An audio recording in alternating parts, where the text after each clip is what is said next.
Hey everybody, once again I wanted to first say thank you for attending my 5:30 to 6:30 Monday classes for popping and breaking combinations.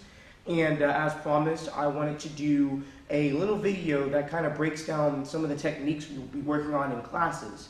What we focused on this week, excuse me, primarily was a technique for the tensing, which gives the sharp hitting almost kind of like a shaking look whenever you're popping.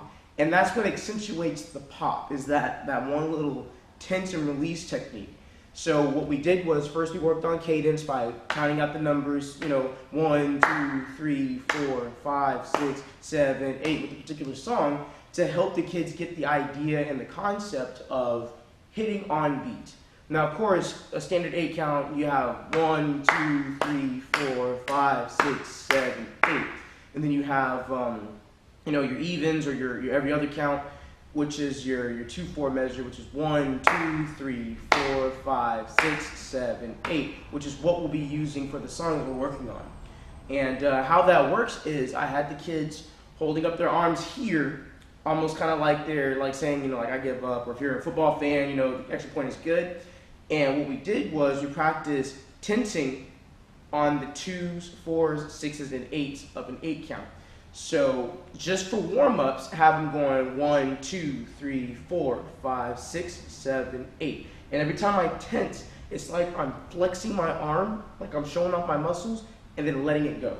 So, and I know I'm wearing a Rockwell hoodie and everything, but it just goes to show you that even if you can see that little bit of movement without being able to see my arm, that technique becomes bigger and sharper the harder and more controlled you are with your hits, which as these kids progress, they will learn.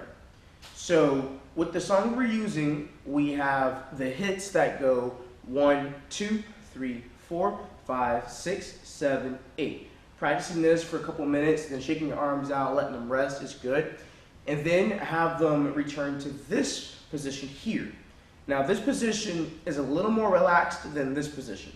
This position here also sets them up to start working on their waving technique, which is the other thing that we covered in class, where we go fingertips, knuckles, wrist, elbow, shoulder, shoulder, elbow, wrist, knuckles, fingertips. And then we also worked on the hits with this. Hits, just tensing the muscle, the biceps, and letting it go, just like that. These two drills are not only good for their arms, but it's also good for the control, because after they get the concept of being able to hit from here and hit from here, we start adding the flexing of the wrist. And this is something I touched on, but a lot of the kids picked up on really fast. So the flexing of the wrist is just, I'm going to, almost like I'm revving up motorcycle handlebars or something. When I tense my arm, I'm also going to rev my wrist. So it gives it that extra dimension of hit, even if it's up here. See? And that is what adds dimension and clarity to your hit when you're popping. So what I wanted the kids to work on was just the basic combination that we did in class before, but this time I wanted them to try just the 4-hit combo that we did and add in that technique of the tensing or the flexing of the biceps with the rolls of the wrist. So what I wanted to have them do is, if it's okay with the parents, to send a small clip of their kids working this combination, which I'm about to do in just a second. And this is a combination we've worked on in class before as well. So how it works is, we start off here, and we're gonna go 1, so I'm gonna go up with my left hand, down with the right, so I'm gonna go 1, 2, 3, 4, and just work that same combination.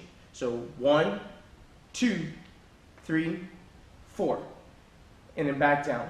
And just working on hitting those angles will help with not only controlling their dimensions when they're hitting, but also with building shapes and also with basic positions rather for popping. Because from these positions, we can start adding different changes, transitions, techniques. You can add waves in and things like that. But just for now, working on 1, 2, 3, and 4.